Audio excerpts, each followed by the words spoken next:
Uttarakhand TV 24/7 सिर्फ सच। मैं शैलेंद्र प्रताप सिंह।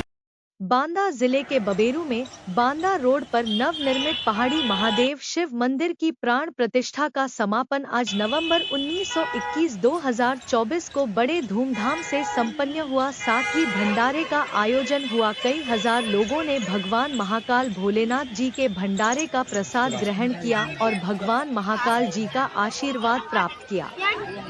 उज्जैन के महाकाल मंदिर के मेन पुजारी जी के द्वारा प्राण प्रतिष्ठा की गई, जिसकी शुरुआत 18 तारीख से हुई और 21 तारीख को विशाल भंडारे के साथ संपन्न हुई।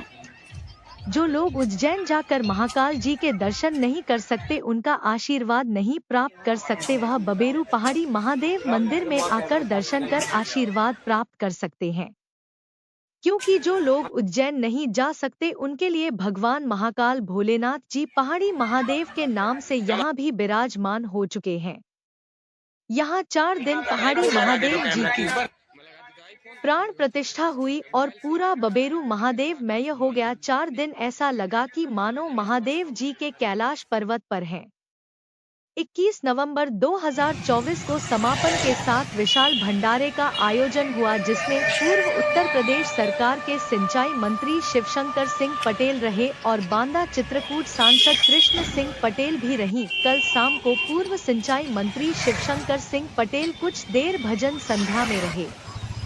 उनके जाने के बाद कानपुर के बीजेपी सांसद व विधायक आए और कुछ देर भजन सुनकर फिर अपनी बात भजन सुनने वालों को अपनी पार्टी की बात बताई कि पार्टी ने देश व प्रदेश में क्या क्या काम किया, पहले लोग कैसे रहते थे, आज कैसे रह रहे हैं, व अन्य कई बात पार्टी संबंधित की और कुछ देर रुके और चले गए। धर्म के स्थान पर राजनीति जरूरी होती है, तभी लोग धर्म को समझते हैं और उसी तरह काम करते हैं। 18 तारीख को जगत गुरु राम भद्राचार्य जी आए और उन्होंने कहा कि बंटोगे तो कटोगे, इसलिए एक रहो, जिससे आपके साथ कोई गलत न कर सके। वैसे इस मंदिर में एक बात खास रही, वह यह कि इस मंदिर में विशेष दल व विशेष वर्ग ज्यादा दिखा है, बाकी भीड़ भाड़ कम ही थी। अन्य दलव अन्य वर्ग कम ही दिखा। जिस तरह यहाँ व्यवस्था की गई थी कि कई हजार लोग हर रोज आएंगे, उस तरह कुछ रहा नहीं। भंडारे में भी जैसा निमंत्रण भेजा ट्रस्ट ने व जैसे प्रचार प्रसार किया गया, उस तरह लोग नहीं आए। सबसे ज्यादा लोग बबेरू कस्बे के ही रहे, आस पास के लोग कम ही आए। बाकी यहाँ की व्यवस्था व सजावट बहुत ही सुंदर रही। ट्रस्ट की तरफ से कोई बात कही गई है, अगर वह होगा आने वाले समय में, तो बबेरू के लोगों का व गरीबों का भविष्य अच्छा हो जाएगा। अब जो पहाड़ी महादेव ट्रस्ट से जुड़े लोगों ने यहाँ के लोगों से कहा है, वह सब कब तक पूरा करेंगे यह तो समय ही बताएगा, पर जो बात कही गई अगर वह हुई तो यहाँ के लोगों का बहुत भला होगा व यहाँ का विकास भी बढ़िया होगा। भंडारे के साथ भजन संध्या का भी आयोजन हुआ, जिसमें बांदा जिले के ही भजन गायकों के द्वारा भगवान शिव के भजन गाए गए, जिसे सुनकर सभी शिव भक्त खूब झूमे। भजन संध्या कार्यक्रम रात 8 से लगभग 12 बजे तक हुआ। शैलेंद्र प्रताप सिंह।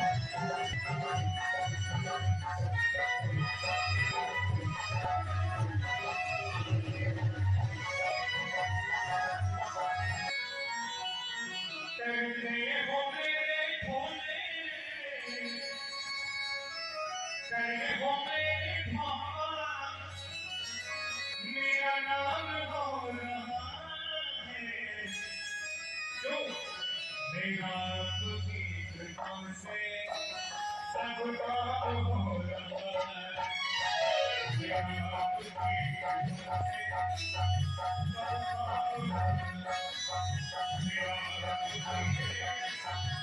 सब काम हो रहा है। कैसे हो मेरे बाबा, कैसे हो मेरे बाबा, मेरा नाम हो रहा है, मेरा आपकी कृपा से सब काम हो रहा है, मेरा आपकी कृपा से।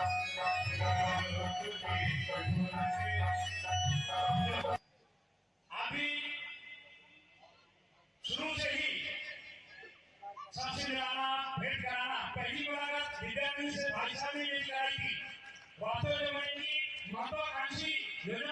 समझा। मुझे लगा कि आपको ऐसे इसकी यहाँ पर आवश्यकता है। ऐसे श्रीमान राजेश जी, मनोज उपाध्याय जी, नहीं, श्रीमान राम गोपाल मौर्य सभासद है नहीं शायद। मैं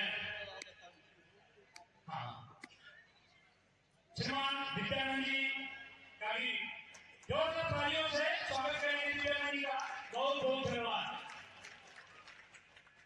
अब मैं आग्रह करूंगा श्रीमान सुरेश नैथानी जी, विधायक कानपुर गोविंदनगर, सुरेश नैथानी जी गोविंदनगर के आप माननीय विधानसभा सदस्य हैं। मैं उनसे आग्रह करूंगा अभिभाषण के रूप में अपना पार्टी प्रदान करें। श्रीमान जय।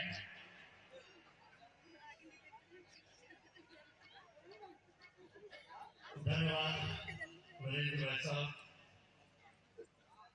बहुत ही सुंदर श्री पहाड़ी महादेव भगवान भोलेनाथ के इस मंदिर का प्रारंभ होना, प्राण प्रतिष्ठा होना और उस प्राण प्रतिष्ठा में इसके उद्घाटन के कार्यक्रम में, शुभारंभ के कार्यक्रम में मेरे पूज्य गुरु महाराज गुरुदेव राम भट्टाचार्य जी का यहाँ पर आगमन होना, मैं उनके चरण यहाँ करता हूँ, नमन करता हूँ और सौभाग्यशाली मानता हूँ कि ऐसे स्थान पर मुझे आदरणीय हमारे कानपुर के लोकप्रिय जनप्रिय, जिन्होंने बहुत अल्प अवधि में कानपुर में अपनी स्वीकारता को कानपुर के 55 लाख लोगों के दिलों में बैठाने का काम किया है और आपकी इसी माता की धरती से वो गए हैं। मुझे लगता है जिस प्रकार से उनका आचरण, व्यवहार और उनके लोगों के प्रति निष्ठा, गरीबों के प्रति उनकी समर्पण भाव, मुझे लगता है अगर ये कानपुर को ना प्राप्त होता और बांदा को प्राप्त हो जाता तो हम लोग बहुत कुछ उससे वंचित रह जाते। ऐसे आदरणीय रमेश अवस्थी जी सांसद जी का मैं बहुत आभारी हूँ जो मुझको इस सुंदर कार्यक्रम में, भव्य कार्यक्रम में आने आए। हमारे संघ के बड़े सब जिम्मेदार जमुना जी भाई साहब और सभी जिम्मेदार लोग वंचा सिंह यहाँ पर बैठे हैं। चूंकि मैं भी स्वयं सेवक हूँ, प्रथम वर्ष प्रशिक्षित हूँ। हमारे साथी प्रत्याशी भी अभी भारतीय जनता पार्टी से रहे महामंत्री, मैं भी भाजपा का महामंत्री कानपुर का 3 बार रहा, 3 बार अध्यक्ष रहा कानपुर का, 2 बार विधायक हुआ। ये सब पार्टी और हमारे संस्कारों का परिणाम है कि हम सब लोग किस प्रकार से गोविंदनगर क्षेत्र के विधायक हमारे भाई सुरेश नैथानी जी, इसका ये कर्म भूमि है, बारावंचित भूमि। उन्होंने लगभग 11.5 साल इसी कर्म भूमि में दिए हैं और मुझे लगता है कि मैं अगर अपने बारे में बात करूं तो राजनीतिक रूप से सेवा करने का मुझे भी लगभग इतना ही अवसर मुझे भी यहाँ प्राप्त हुआ। लगभग 11.5 साल मैंने भी यहाँ सेवा की। आप लोगों ने मुझे आशीर्वाद दिया, सहयोग दिया, उसकी बदौलत ही बांदा चित्रकूट में मुझे राजनीति करने का अवसर मिला। क्योंकि मुझे पता है कि जब मैं पहली बार यहाँ आया था तो लोगों ने यही कहा था कि भाई बाहरी, लेकिन सिर्फ 6 महीने के अंदर जिस तरह से आप लोगों ने आशीर्वाद दिया, मुझे ताकत दी और 6 महीने के अंदर ही मुझे एहसास हो गया और आम जनता को एहसास हो गया ये रमेश अवस्थी अपने ही है और उसी स्तर से मुझे सहयोग देना प्रारंभ किया, जिसकी बदौलत ही मेरी राजनीतिक सक्रियता यहाँ काफी बढ़ी, सेवा करने का मुझे अवसर मिला और मैं पार्टी नेतृत्व का भी धन्यवाद देना चाहता हूँ कि उन्होंने मुझे पूरा सहयोग दिया। और जब भी कोई ऐसी स्थिति आई, चाहे वो टिकट की हो, तो मेरा नाम टॉप 3 में तो रखा ही गया। ये आपकी ताकत थी, आपका ही सहयोग था। सच पूछे तो आज भी मुझे यहाँ के लोगों की बड़ी याद आती है, उनके स्नेह की, उनके प्यार, हेलो, मैं आपको ये भरोसा दिलाना चाहता हूँ, भले ही मैं कानपुर से बात करूं, लेकिन आप मेरे दिल में रहते हैं और आज जब भी मुझे याद करेंगे मैं हाजिर होगा, ये मैं आपको भरोसा देता हूं। बहुत स्नेह और बहुत प्यार किया, हमारी माताएं बहनें बैठी हुई, हमारे युवा साथी बैठे हुए, मुझे कभी ये महसूस ही नहीं हुआ कि मैं कानपुर से, हालांकि इस क्षेत्र से मेरा रिश्ता बहुत पुराना है, लेकिन राजनीतिक सक्रियता में लगभग 11.5 साल की शुरुआत हुई। तो मैं दिव्यांग जी को एक बार बहुत बहुत बधाई देना चाहता हूँ कि उन्होंने इतना दिव्य और भव्य जो महादेव जी का मंदिर बनाया है और इनको महाकाल से प्रेरणा मिली, इसकी जितनी भी प्रशंसा की जाए वो कम है। इन्होंने सनातन हमारे धर्म को बढ़ाने का काम किया है, मुख्यमंत्री जी कर रहे हैं। अगर देखा जाए वर्तमान में सनातन नव निर्माण के अगर कोई महानायक तो हमारे प्रधानमंत्री जी, हमारे मुख्यमंत्री जी, जिन्होंने हमारी सनातन परंपरा को आगे बढ़ाया। और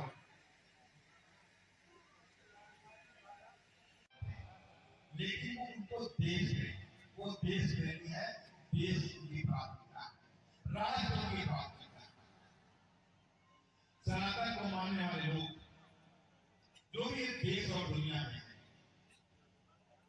उनका अगर किसी ने सपना पूरा किया, वो है हमारे देश के प्रधानमंत्री माननीय नरेंद्र मोदी। और वो ऐसा है कि आप सबको पता है,